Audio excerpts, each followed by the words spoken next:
Então, posso ficar só eu tremendo quando vou estudar. Existem textos da palavra de Deus que nós olhamos na leitura simples, nós passamos por cima como se fosse algo irrelevante. Mas este verso é um dos textos mais aterradores da Bíblia. Preste atenção no que você vai ouvir, você em casa, ouça com atenção. Por quê? Porque nós, muitas vezes, não enxergamos a verdade contida no texto. Nós enxergamos algumas lições superficiais, não é um texto difícil, mas o conteúdo, o assunto que o texto vai tratar é um assunto que produz medo. E foi feito dessa maneira para produzir medo. Produzir medo em quem? Produzir medo naquelas pessoas que ainda não se acertaram com o Senhor. Não é para infundir medo nos crentes, não é isso. É para fazer com que os crentes lá do primeiro século que estavam lendo, olhassem e eles estavam morrendo de medo das autoridades, e ao ler esse texto, eles entendessem: vocês não têm o que temer. Existe algo que vem à nossa frente relacionado ao futuro, e o tema dessa noite é esse. Posso ter certeza do futuro? E Jesus vai mostrar algumas coisas das quais nós podemos ter certeza.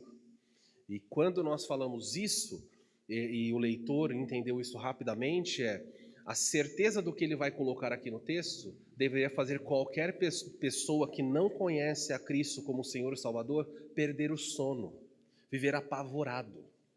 Esse é o objetivo. O texto o livro de Apocalipse nem desenrolou os juízos, mas o que ele vai falar aqui já vai produzir medo suficiente. Vamos ver aí então.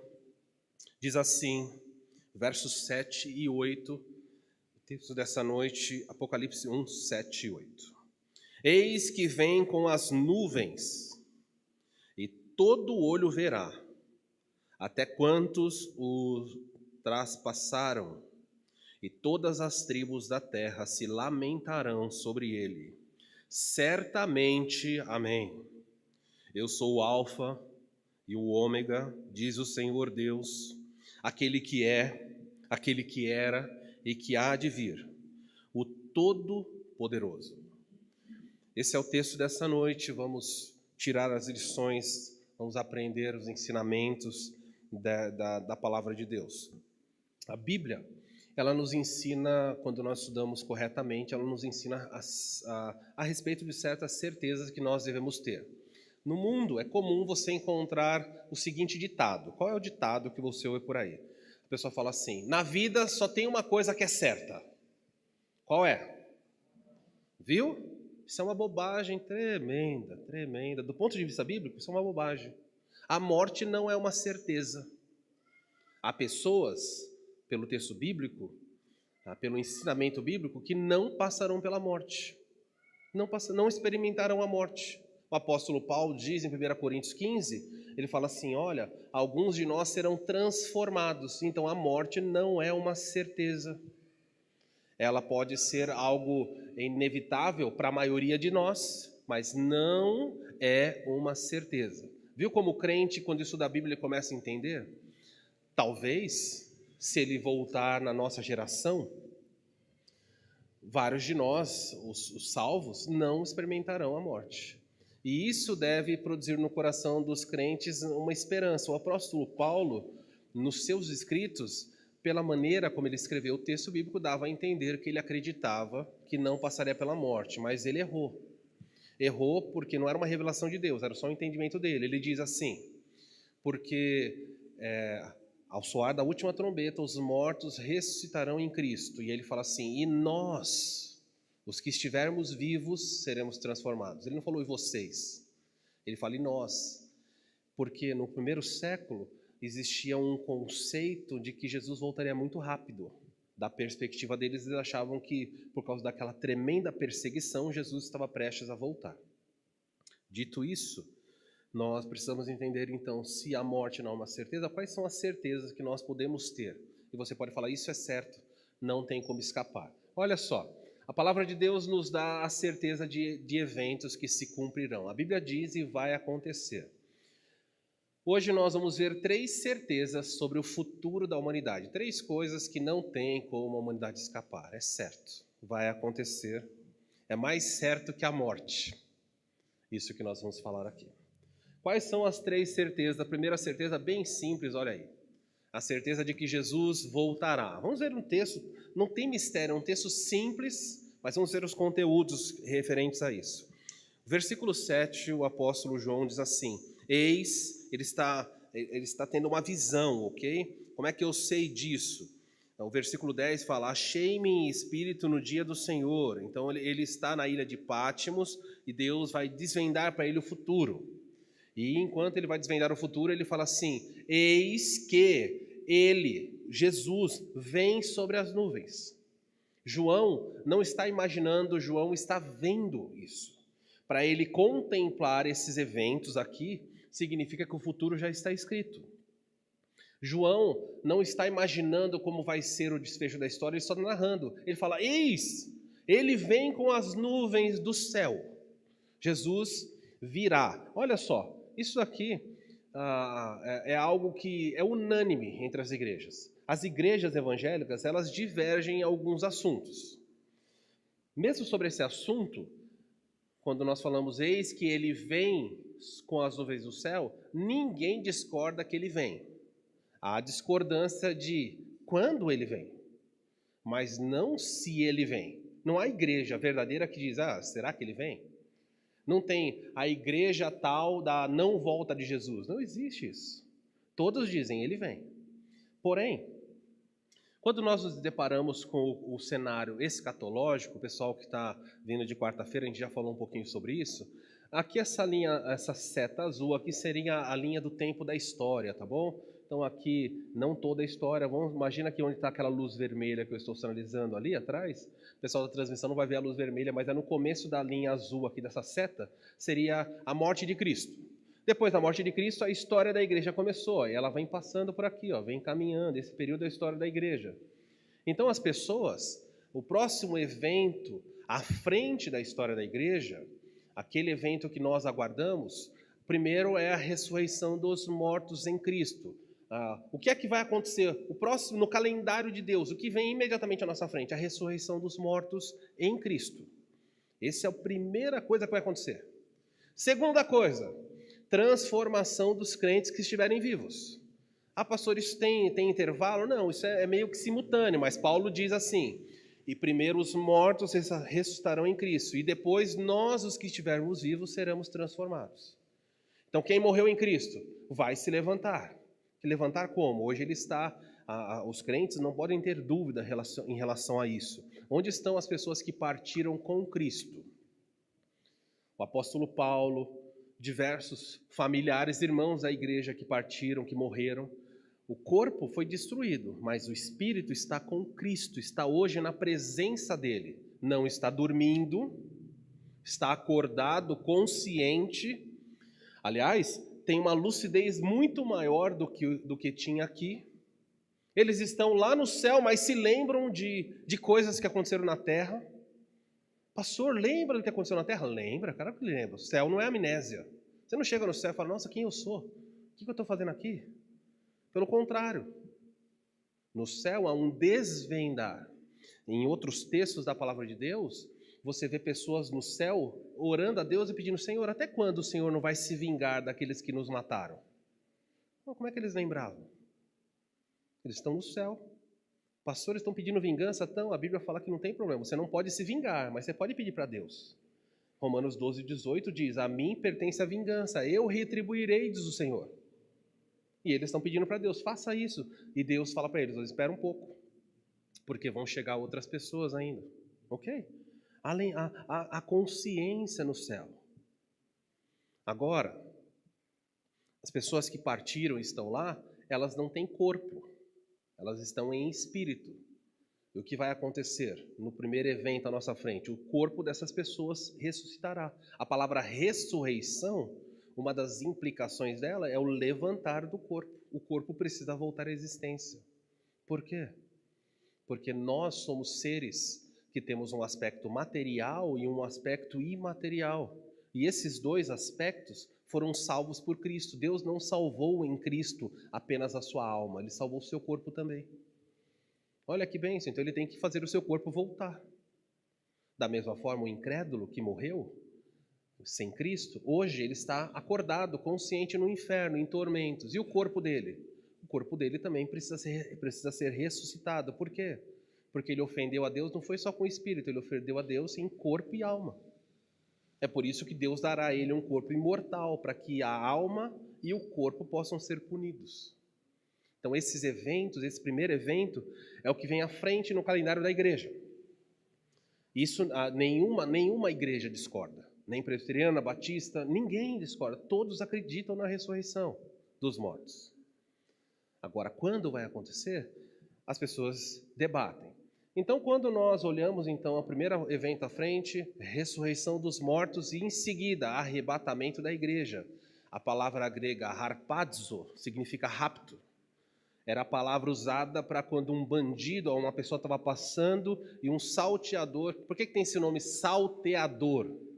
Já pararam para pensar? É alguém que salta repentinamente sobre o outro, de surpresa. Então, a palavra usada harpazo é um evento que se cai sobre as pessoas repentinamente. Então, a Bíblia chama isso de rapto. Há a promessa do rapto da igreja. Isso é chamado harpazo. A igreja vai ser raptada repentinamente. Vai ser secreto? Não vai ser secreto. Pessoas por aí, por causa dos filmes deixados para trás e outras séries, elas ficam ensinando que vai acontecer de forma secreta. A igreja vai ser levada e vai ter um estalar, e todo mundo desaparece e ninguém vai ver. Não é dessa forma que a Bíblia ensina. Os arrebatamentos que aconteceram na Bíblia, todos eles foram visíveis. Elias foi levado ao céu. Eliseu viu. Quando Jesus foi levado ao céu, os discípulos viram, estavam todos olhando. Quando as duas testemunhas em Apocalipse 11 são levadas ao céu, depois de estarem mortas e ressuscitam, todo mundo contempla. Então, o que nós sabemos sobre o arrebatamento é que o arrebatamento é algo iminente, ele vai acontecer repentinamente, mas não secreto. As pessoas não vão ficar em dúvida do que aconteceu. Elas vão a respeito de pessoas sumindo. Ok? Mas eu vou falar isso mais para frente, senão a gente não consigo nem pregar o versículo que eu preciso pregar hoje. Mas olha só, então o arrebatamento da igreja é o próximo evento. Ressurreição, arrebatamento. E agora, relacionado ao arrebatamento, as pessoas dizem, quando isso vai acontecer? A igreja vai ser arrebatada quando a Bíblia fala, todo o livro de Apocalipse, do capítulo 4 ao capítulo 19, narra um evento chamado tribulação. Uma tribulação que dura 7 anos, conhecida como a 70ª semana de Daniel. Esse período todo de 7 anos é chamado tribulação. O começo, a metade da tribulação, os primeiros 3 anos e meio, são chamados um período de falsa paz. Por isso que embaixo você vê aqui um foguinho, um fogo pequeno. É no começo da tribulação que se manifesta o anticristo. Pastor, mas o anticristo vai se levantar e vai ficar tudo calmo? É porque ele aparece como um político, um emissário da paz. Ele imita Jesus como um falso príncipe da paz. Então fará acordos, mas na metade da tribulação ele se revela como homem da iniquidade. Então a Bíblia chama o período final da tribulação de a grande tribulação. Mas todo esse período em vermelho que você vê aí na imagem é chamado de o dia do Senhor. Quando você lê a Bíblia e aparece lá, o dia do Senhor é um período, não é de 24 horas, é um período de 7 anos. Às vezes é chamado de o dia de Cristo, às vezes também o dia de Deus, mas normalmente é chamado de o dia do Senhor. E as pessoas então debatem a tirada da igreja quando acontecerá. A igreja vai sair antes de começar a tribulação, a igreja vai passar por um pouquinho na tribulação, e aí então são as posições aí, ó. O pré-tribulacionismo, que é a posição que a nossa igreja defende, que a igreja vai ser tirada antes da tribulação, por isso chama pré-tribulação. Outros acreditam que a igreja vai ser tirada na metade da tribulação, e existem os pós-tribulacionistas que acreditam que a igreja passa por toda a tribulação e depois ela é tirada. Essas são as 3 posições. Existem outras. Existe uma posição chamada parcialismo, muito ensinada no meio pentecostal, de que a igreja vai sendo tirada aos poucos, de acordo com a santidade. Então é por isso que algumas igrejas pentecostais, O pastor ou o ministro fala assim, vira para a pessoa do lado e diz o seguinte para a pessoa: vigia, senão você fica. Já viram isso acontecer? Olha a sua vida. A pessoa fica apavorada. Por quê? Porque ela é colocado sobre a pessoa a responsabilidade. Você vai de acordo com o grau de santidade que você tem. Então, nessa noite, os crentes nota 10 vão primeiro. Quando Jesus vier de van, fazendo baldeação, levando em pouquinho, os nota 10 vão primeiro. E assim vai. Mas eu tenho uma notícia triste para dar. Que bom que não é assim. Porque se nós formos ser levados por nível de santidade, vou falar só para nós aqui. Sabe o que vai acontecer? Vai complicar, não vai? Porque nós somos pecadores. Salvos sim, mas pecadores. E aí eu deixo para você avaliar o grau de santidade com que você vive. Se Deus colocaria você no primeiro lugar para ir. Graças a Deus. Quando Ele levar a igreja, a sua noiva, Ele levará a noiva inteira. Não vai levar a cabeça, a perna, o braço, não. Ele vai levar inteirinho a igreja. Ok? A cabeça não, porque a cabeça é Cristo, mas o corpo, a noiva vai inteira. Muito bem. Relacionado aí então a outra coisa que as pessoas confundem muito, misturam essas informações. Veja, isso daqui não é volta de Cristo. Deixa eu voltar aqui. Isso aqui não é volta de Cristo. Jesus aparece nos ares, nas nuvens. É o texto que nós estamos lendo essa noite. Eis que vem sobre as nuvens do céu. Ok? Só que o texto dessa noite, presta atenção. O texto dessa noite, ele vem nas nuvens, mas não é relacionado a esse evento aqui. Ó. Aqui na frente também ele vem sobre as nuvens. Mas eu vou explicar devagarzinho aqui. Então, arrebatamento não tem a ver com volta de Jesus, mas tem a ver com saída da igreja. Então, quando você falar volta de Jesus, você tem que ter em mente que Jesus só volta à terra uma vez só. Volta implica em pisar aqui na terra. Ele estava na terra, foi para o céu. Volta significa vir aqui. Se ele parar no meio do caminho, não é volta.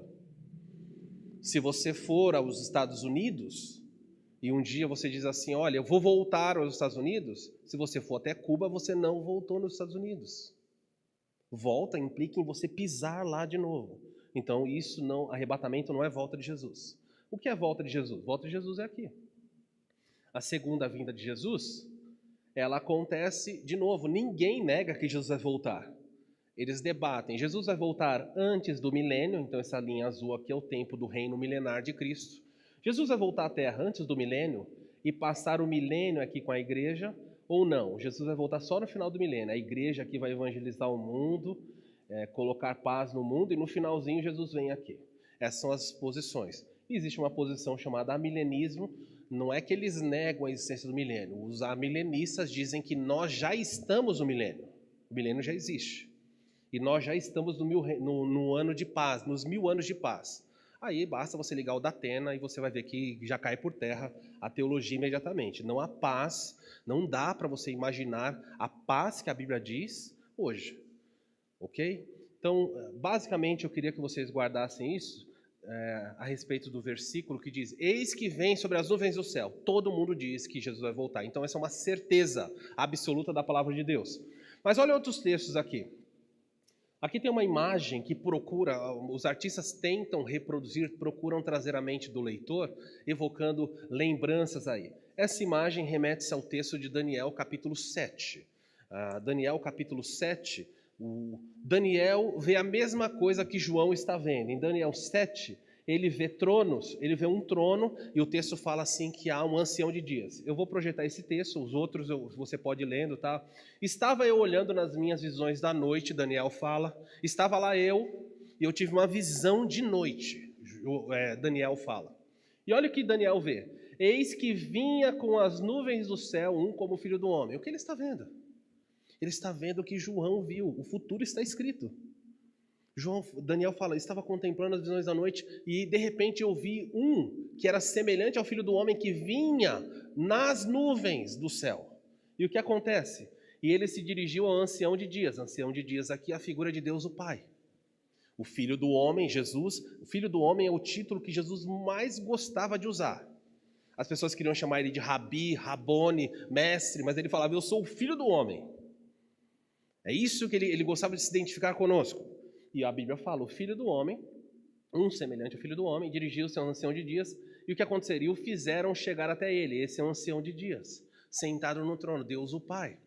não aparece rosto porque você não tem figuras. Quando você vê livros que mostram a figura de Deus o Pai, as pessoas não entenderam a teologia, não se dá para ver Deus o Pai.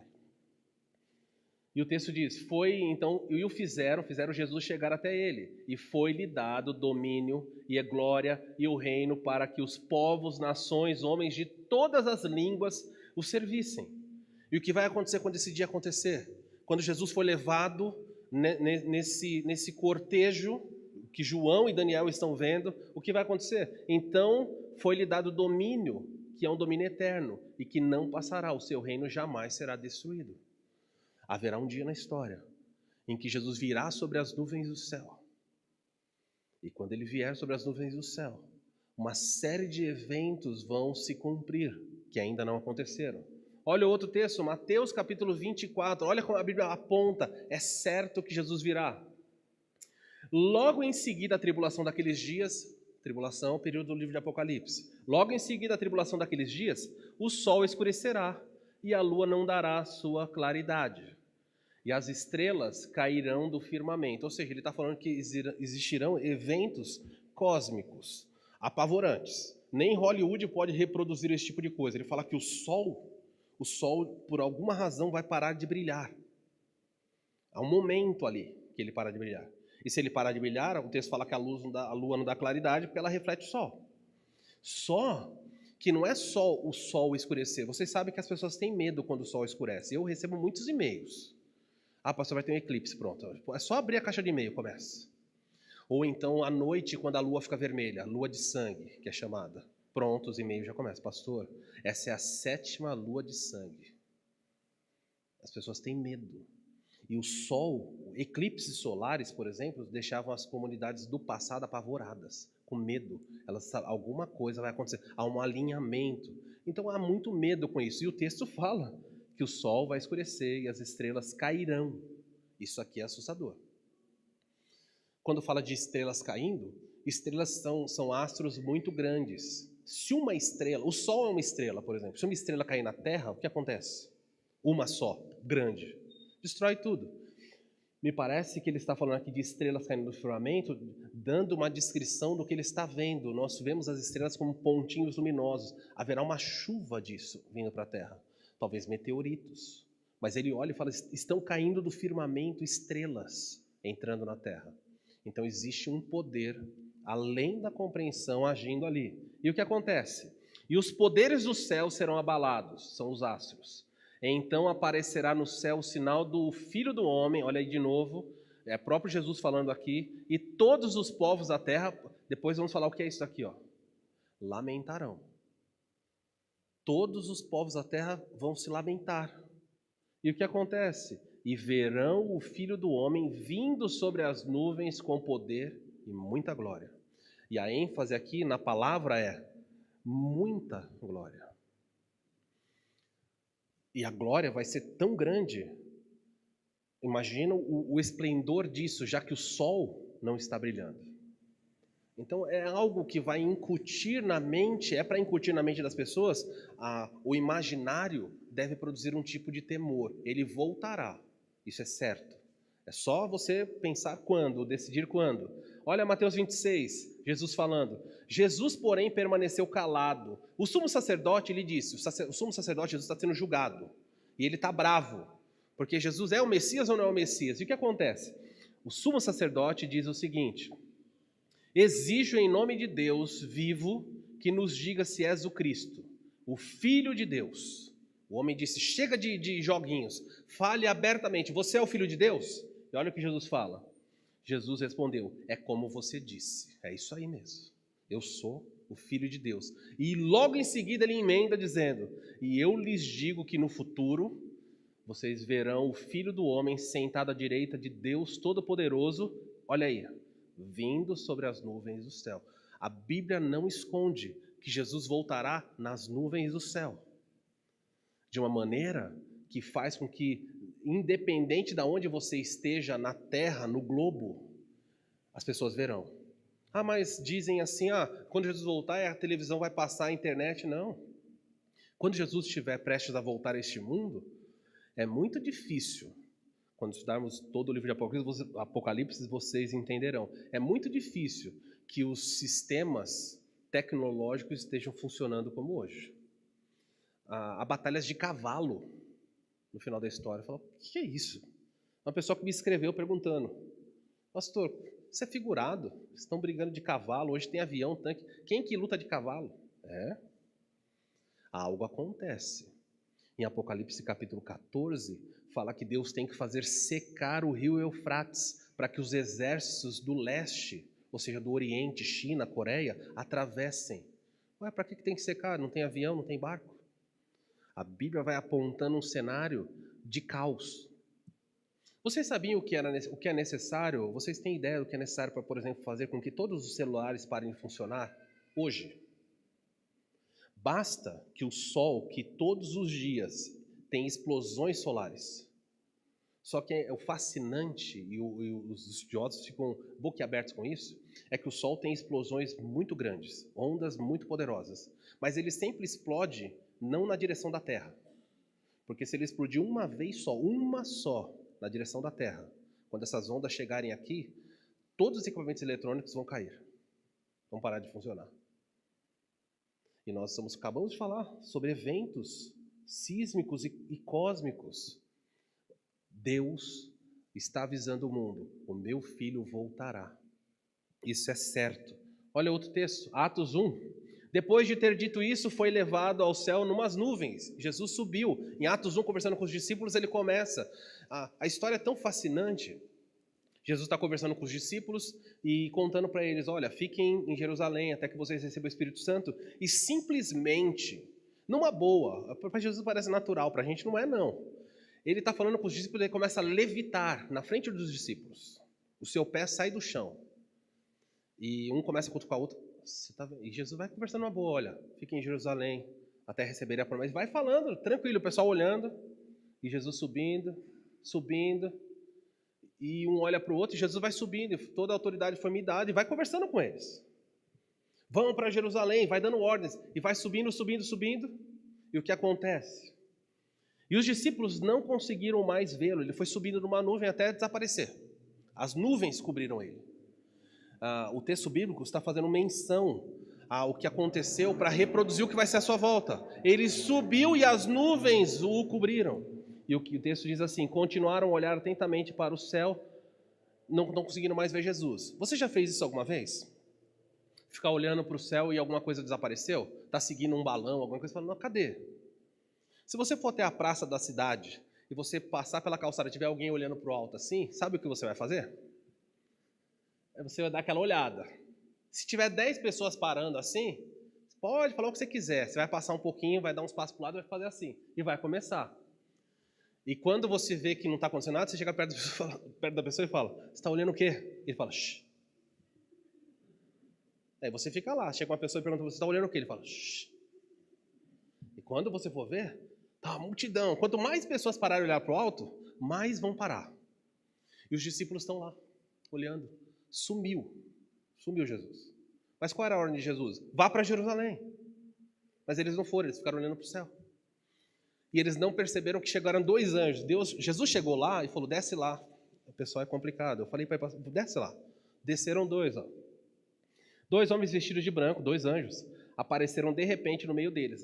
Por que eles não se assustaram com o aparecimento dos anjos? Porque eles estão olhando para onde? Os anjos aparecem e dizem para eles assim, homens da Galileia, por que vocês estão aí parados? Vocês já receberam ordens do que fazer, por que vocês estão olhando para o alto? Vai obedecer.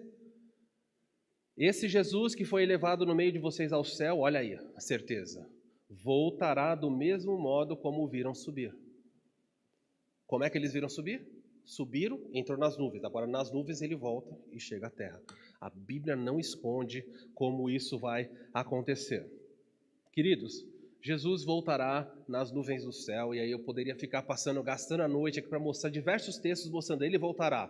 Perguntaram para o Henri Cristo, aqui no Brasil. Não sei se ele está vivo ainda, mas perguntaram para ele lá por que ele anda de avião. Perguntaram para ele, você não é Jesus? Por que você anda de avião? Ele falou, você não leu que eu voltarei sobre as nuvens do céu? O que você faz com a pessoa?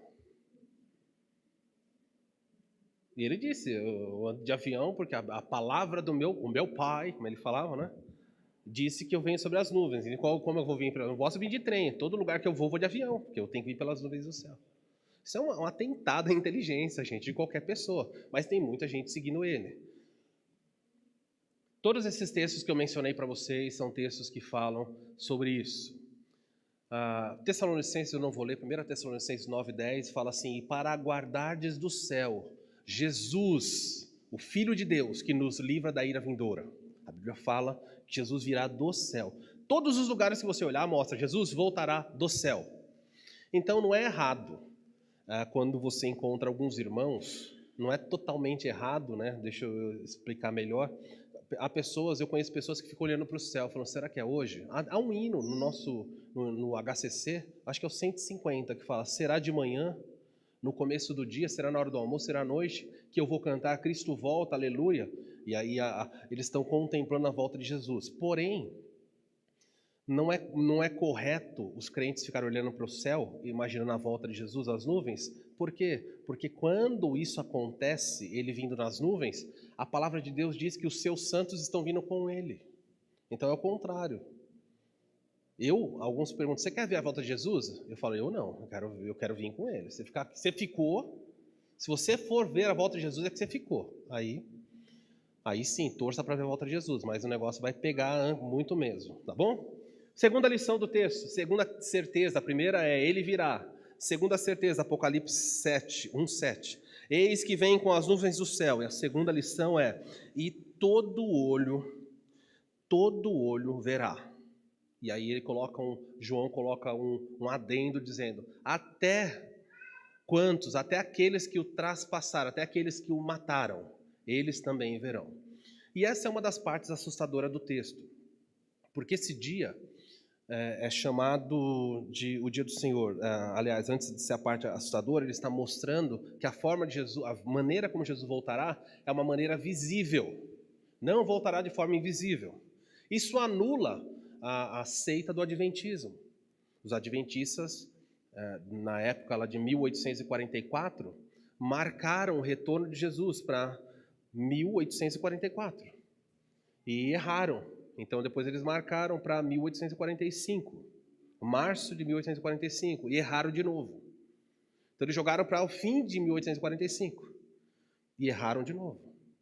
E isso entrou para a história como o dia do grande desapontamento, o dia da grande tristeza. Sabe por quê? Quando marcaram a volta de Jesus, as pessoas que acreditaram, elas acreditavam que Jesus viria das nuvens, acreditaram mesmo, e está certo. Elas acreditaram também que todo olho veria, porque está escrito isso. E elas subiram no telhado, elas vestiram roupas brancas, venderam tudo o que tinha e subiram nos telhados. E ficaram lá desde manhã olhando para o céu.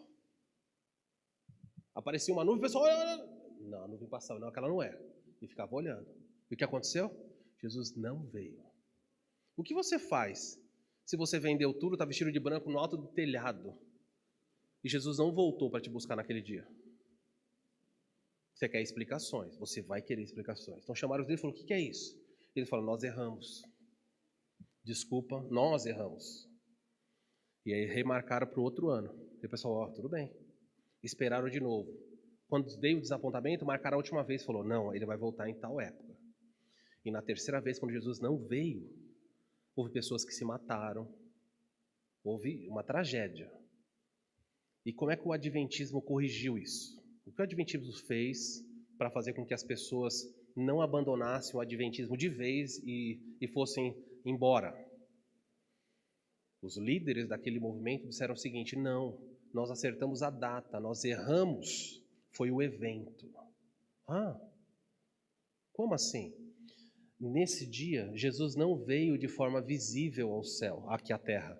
Ele entrou de forma invisível no santuário do céu. Dá para provar isso? Não dá. Então eles disseram, olha, nesse dia Jesus de fato veio sobre as nuvens, por isso que você não viu, mas ele não veio para a terra, ele entrou num santuário celeste. E agora ele está lá analisando os livros pela doutrina chamada juízo investigativo. Então como saber se você vai para o céu? Como é que eu sei se o Jefferson vai para o céu? Se o Marcelo, se o Davi? Como é que eu sei se o Evânio vai para o céu, a Kelly? Não tem certeza. Jesus está lá investigando. Cuidado, hein, Jefferson? Ele está lá, está olhando. Evânio, vigia, porque ele está lá. Cada pecadinho que você faz, aparece uma canetinha, anota lá. E se você pecou depois que Jesus já olhou sua página, ele tem que voltar de novo e falar, olha, aumentou. O que é isso? Que bobagem é essa? Um Deus onisciente tendo que fazer juízo investigativo? Como é que... Quem é que investiga alguma coisa? Alguém que não sabe. Então, esquece essas bobagens. A Bíblia diz que Jesus virá, é certeza. E quando ele voltar, todos os olhos verão. De qualquer lugar, os índios verão. Isso nos ensina que a volta de Jesus, ela não é... o texto de Mateus fala assim, assim como o relâmpago que sai do Oriente e se mostra no Ocidente, assim será a vinda do Filho do Homem. Mas ele não está falando da velocidade. Porque você vê o relâmpago, ele é rápido. Mas o texto está falando da distância. O relâmpago que sai do Oriente e se mostra no Ocidente. Significa que a volta de Jesus é como se fosse um cortejo que vai circular a terra. Vai dar tempo dos inimigos se agruparem para a batalha do Armagedon.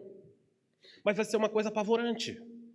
Porque você olha para o céu e você vê, de qualquer lugar do mundo, todo olho verá, toda a tribo, todo mundo vai olhar para o céu e verá, algo está vindo. Alguém está vindo. Não tem. E quando você olha para isso, a Bíblia fala assim que não só Jesus voltará, mas ele será seguido por todos os anjos do céu. Por isso, ele menciona que todo olho verá, até mesmo aqueles que o traspassaram, os judeus verão. Alguns textos que falam sobre Jesus vindo de forma visível. Olha Zacarias. Zacarias está na Bíblia, não é dos trapalhões. Tem gente que às vezes eu falei, ó, Zacarias, o pessoal, aquele do Didi, eu já li sobre ele. Não é, esse é outro Zacarias. Zacarias da Escritura. Só você pegar Mateus, voltar um pouquinho, você chega em Zacarias. Zacarias é um dos textos da Escritura. E quando você chega no capítulo 12, versículo 9, ele vai citar sobre a volta de Jesus. Não só esse, mas em outros eventos, o texto diz assim, naquele dia, versículo 9 de Zacarias 12, naquele dia procurarei destruir todas as nações que vierem contra Jerusalém. Ele está falando de uma batalha, as nações do mundo vão estar lá, e ele fala assim, naquele dia eu vou destruir essas nações. E sobre a casa de Davi, e sobre os habitantes de Jerusalém derramarei do meu espírito, e de graça e de súplicas. Ele está falando de uma conversão nacional dos judeus, o cumprimento de Romanos capítulo 11, agora não dá para explicar. E o texto diz, quando eu derramar sobre eles graça e súplica, eles olharão para mim, a quem traspassaram, e planteá-lo-ão, chorarão, vão prantear como alguém que chora pelo seu unigênito. Eles vão chorar como uma mãe que perdeu o seu único filho. E o texto fala assim, chorarão amargamente como alguém que chora pelo seu primogênito. A Bíblia fala de um lamento, um choro. Naquele dia, as pessoas vão chorar. Mas por que elas vão chorar? Porque o texto fala assim, olharão para mim, a quem traspassaram. Eles verão marcas nas mãos de Jesus. Sabe o que os judeus fazem hoje? Se você encontrar um judeu, o judeu fala, você espera o Messias? Ele fala, espero. Mas o Messias não é Jesus? Ele fala, de jeito nenhum. Jesus é um farsante. Quem tiver curiosidade de ler o Talmud, que é um livro que fala sobre ensinamentos dos judeus, o Talmud ofende Jesus de maneiras impensáveis. Diz que Jesus é filho de um soldado romano. Maria se deitou com um centurião romano chamado Pantera e deu à luz a Jesus. Então, Jesus é um farsante. O judeu não crê em Jesus. Mas o texto aqui fala que naquele dia Deus derramará graça e súplica. E o texto fala, olharão para mim a quem traspassaram e vão chorar. Por quê? Porque eles estão vendo de forma visível. Nós esperamos tanto o Messias e era ele. Só que aqui, neste momento que esse texto foi escrito, há muita morte.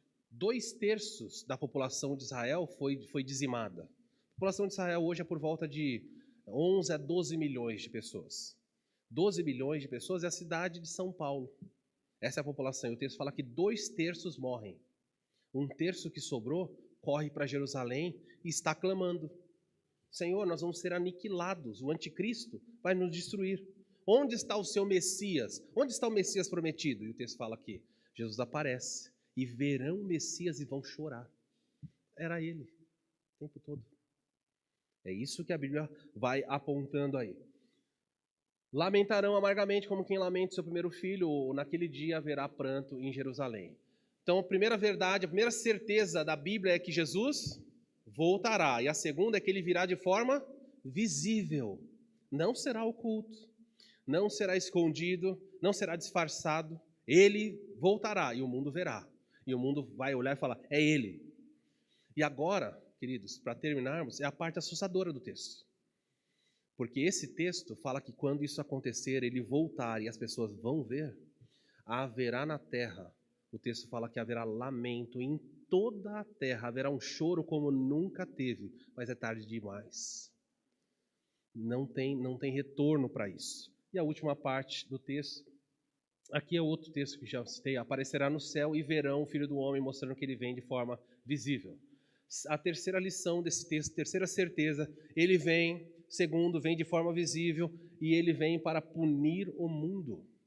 Vocês lembram o Apocalipse que nós acabamos de ler, versículo 1, capítulo 1, versículo 7, diz assim, eis que vem com as nuvens do céu, todo olho verá, até aqueles que o traspassaram.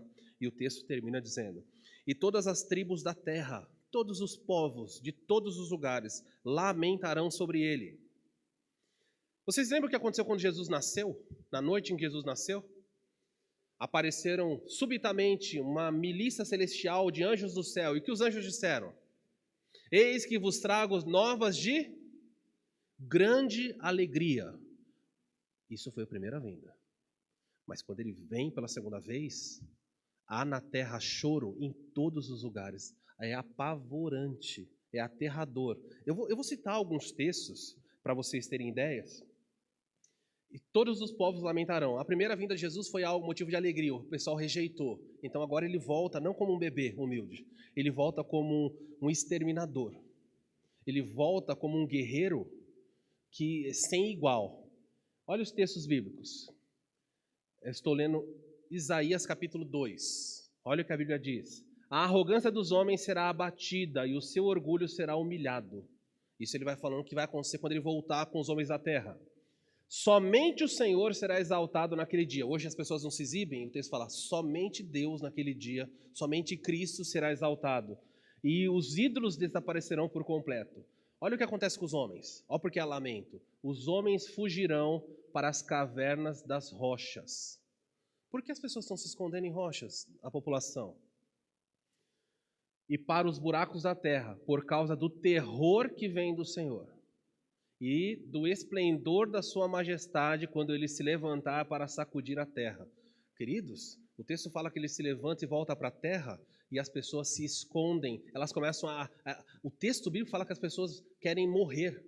Não dá mais, não tem escape. É infundido na mente das pessoas o pavor. Porque ele levantou-se e veio. E agora as pessoas que dizem, Jesus não existe, não é nada. Essas paradas que você vê na Paulista, as pessoas ofendendo a imagem de Cristo, haverá pânico no mundo inteiro. E o texto diz mais. Naquele dia, os homens atirarão aos ratos e aos morcegos os ídolos de prata e de ouro. Não, Deus, eu não sou idólatra, não. Não adianta mais.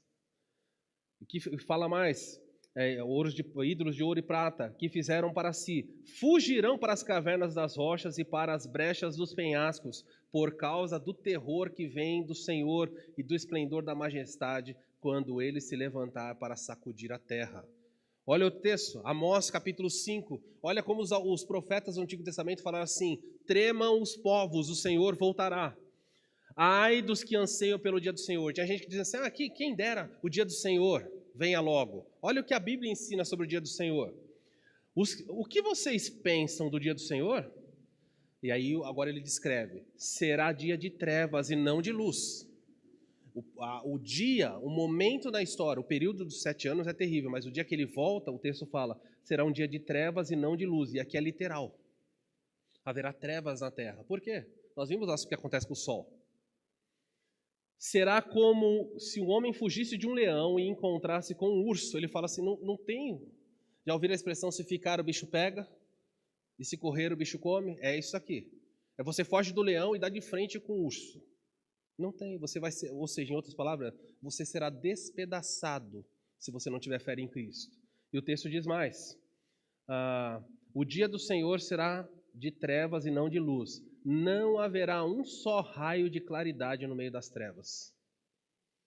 Nós não sabemos o que acontece, mas ele fala, naquele dia a terra se escurecerá.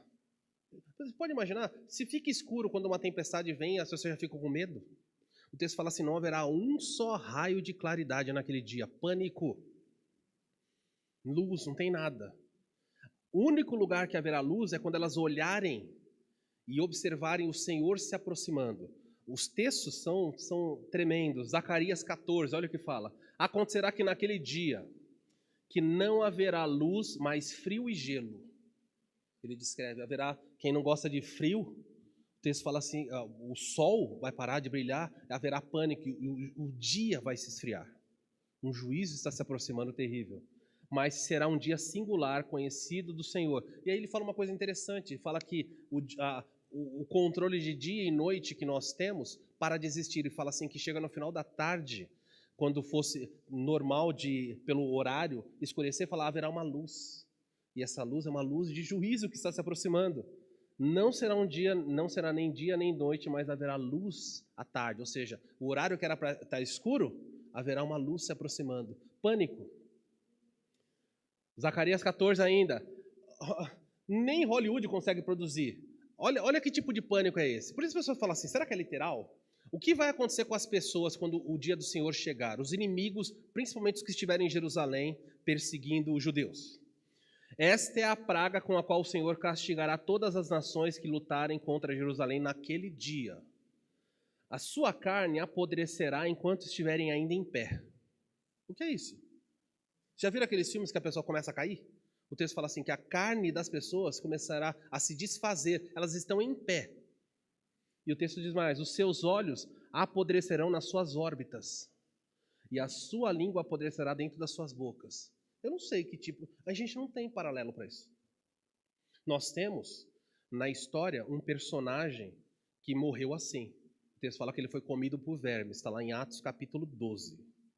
Ele está sentado no trono, e de repente ele começa a ser comido de dentro para fora. Gente, é tremendo. Isso aqui é literal, não é figurado. Naquele dia, grande confusão dominará essas nações causadas pelo Senhor. Cada um atacará o que estiver ao seu lado. Carnificina geral. Salmos 2. Antes de ver Salmos, eu vou citar mais 2 textos aqui. Por favor, abra em Sofonias. Tem na Bíblia aí também. Pode olhar o índice. Eu sei que é um texto que você raramente vai olhar. Sofonias capítulo 1. O livro de Sofonias, se você quiser marcar como o tema do livro, é o dia do Senhor. Ele narra esse tremendo e apavorante dia. Acharam Sofonias 1, versículo 7 em diante. Cale-te diante do Senhor Deus, porque o dia do Senhor está perto. Pois o Senhor preparou o sacrifício e santificou os seus convidados. Santificou aqui não é de purificar, é separou aqueles que ele vai destruir. E continua. No dia do sacrifício do Senhor, hei de castigar os oficiais, os filhos de reis, todos os que trajam vestiduras estrangeiras. Castigarei também naquele dia todos aqueles que sobem o pedestal dos ídolos, que enchem de violência e engano a casa dos seus senhores. Naquele dia, diz o Senhor, far-se-á ouvir um grito desde a porta do peixe. Aí ele está citando lugares lá de Israel. Haverá gritos, uivo desde a cidade baixa e grande lamento nos outeiros. Olha o verso 14, eu quero que você preste atenção. Está perto o grande dia do Senhor, está perto e muito se apressa. Atenção. A Bíblia fala, atentem para isso. É um dia amargo. E o que acontece nesse dia? Neste dia, clama até o homem mais poderoso da terra. O mais valente da terra vai gritar de medo. Aquele dia é um dia de indignação, dia de angústia, dia de alvoroço, desolação, dia de escuridade e negrume, dia de nuvens e densas trevas, o dia de trombeta e do rebate contra as cidades fortes. Trarei angústia sobre os homens, eles andarão cegos, porque pecaram contra o Senhor, e o sangue deles se derramará como pó, e a sua carne será retirada, ou será atirada, na minha versão diz, sobre o esterco. Nem a sua prata, alguns vão tentar, Senhor, deixa eu comprar deixa eu me libertar pela minha posse. O texto fala assim, nem a prata e nem o ouro os poderá livrar do dia da indignação do Senhor. Mas pelo fogo do seu zelo a terra será consumida, porque certamente fará destruição o quê? Total e repentina de todos os moradores da terra. Nós estamos falando de extermínio, as pessoas, estou com medo de bomba. Isso daqui é para fazer a pessoa perder o sono. Ele não está falando de uma possibilidade, está falando de uma certeza. Ele vem, todos verão, e ele vem para punir. Ele não vem para acalentar. Volta as páginas da Bíblia um pouquinho só, vou citar mais 2 textos e nós terminamos. Joel. Joel também, se quiser marcar o título de Joel, é Joel, o dia do Senhor. Joel capítulo 2.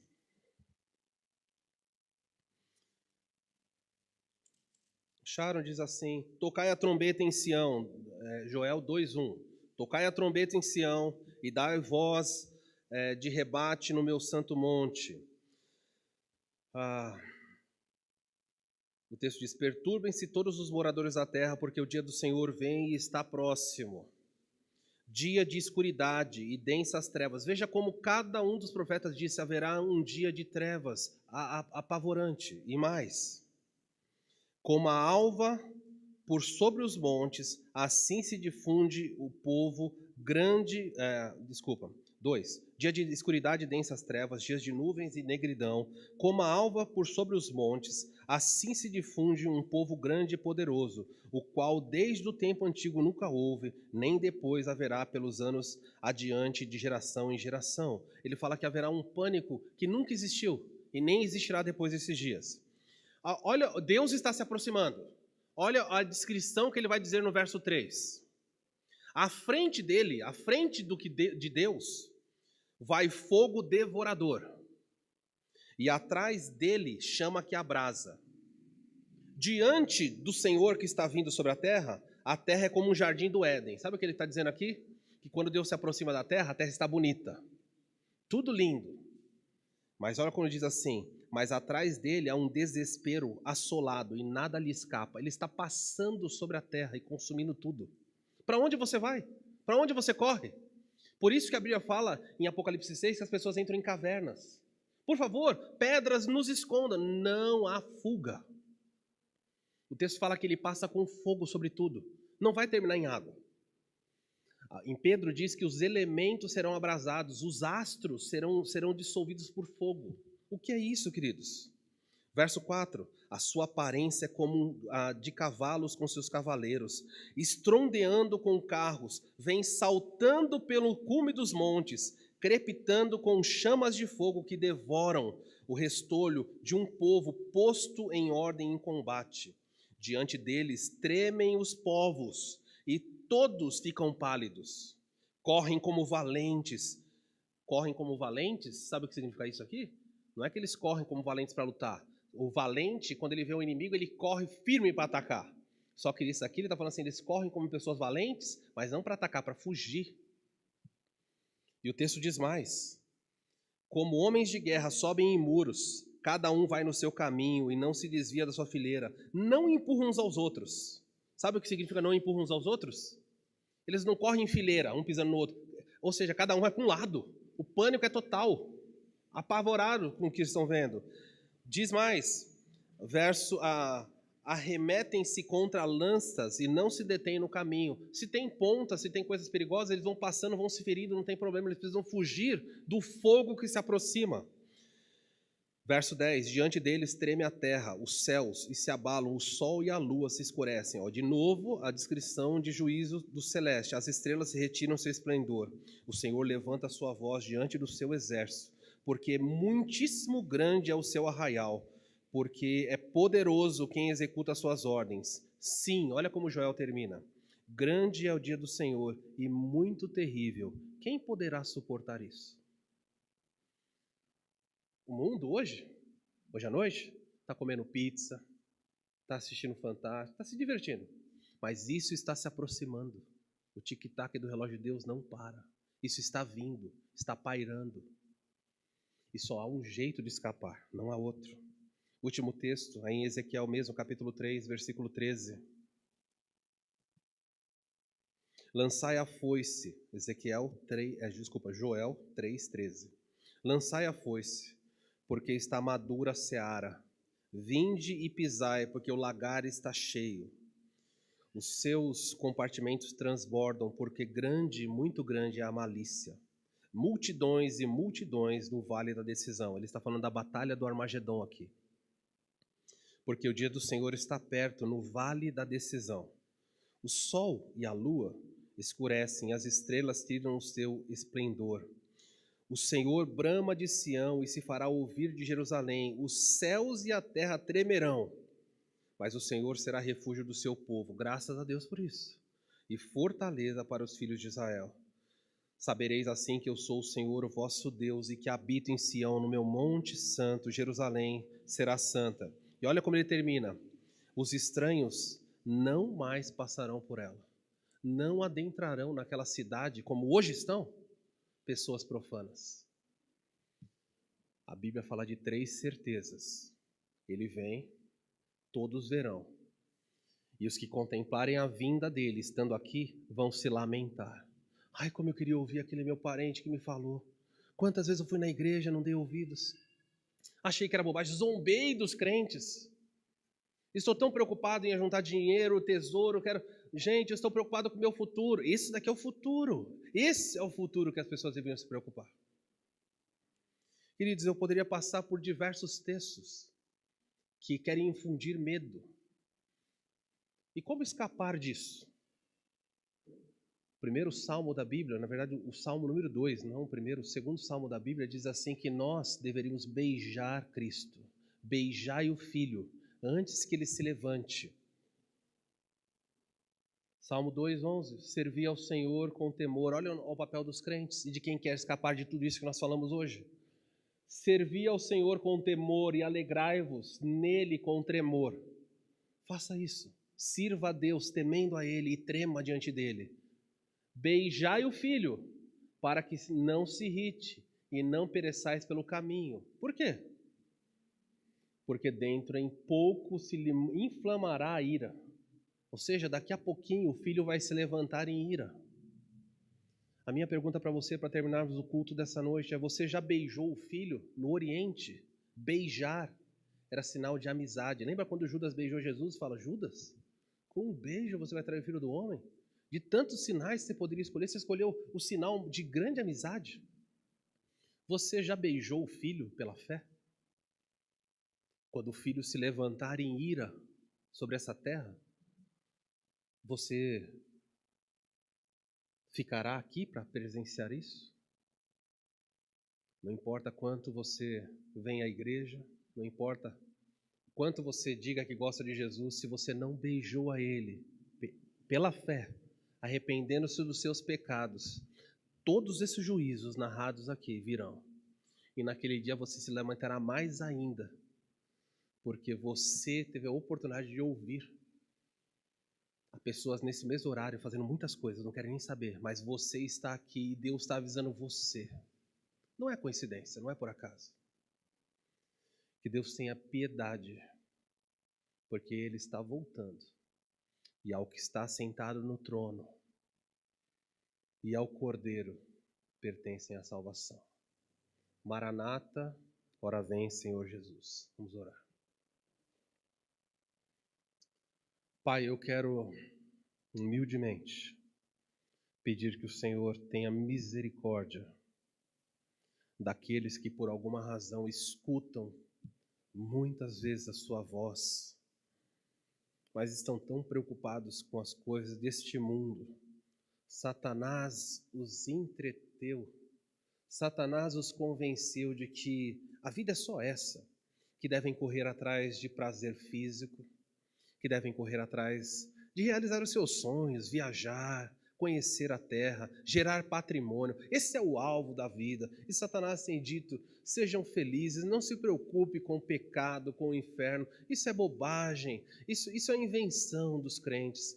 Mas cada um dos profetas da sua palavra disse: haverá um dia, e ele se aproxima, dia de trevas, dia de terror, pavor, pessoas fugirão e gritarão: sangue e morte.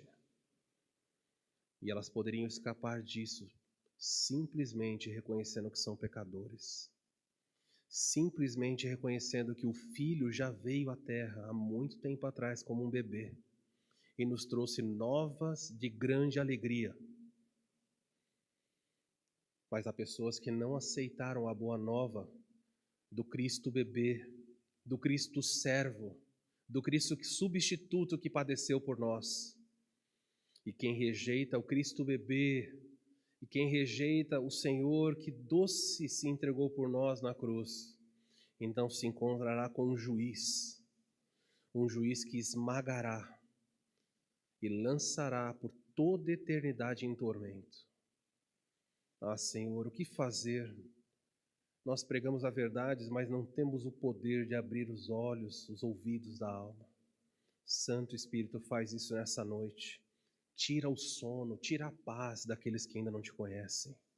E que eles tremam diante do Senhor, e que eles se levantem e chorando abracem o Filho pela fé, beijem o Filho, fazendo as pazes, porque em breve o Senhor Jesus voltará. Graças te damos, porque nenhum de nós deve temer isso. Nós nos encontraremos com o nosso Senhor que nos ama. Nós nos encontraremos com aquele que morreu por nós. E por isso, em paz podemos dizer: ora vem, Senhor Jesus. Nós ansiosos esperamos a sua volta. E oramos em nome de Jesus. Amém. Vamos ficar em pé, vamos cantar essa canção. Ela fala sobre a esperança